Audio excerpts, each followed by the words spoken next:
In this video, I'm going to show you how to add a Glide app to your phone home screen.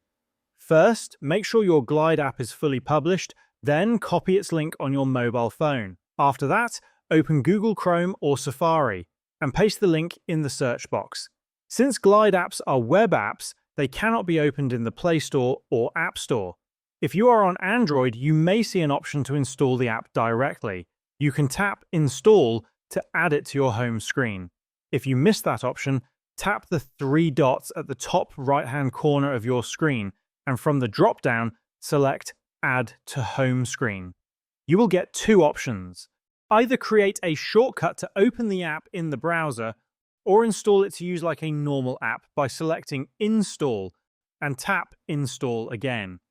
The app will begin installing, and the duration depends on the size of your app's database. Once your app is successfully installed, simply tap it from your home screen. You will now be able to use it like a normal app, move it around, and access it easily. And this is how you can add a Glide app to your phone home screen.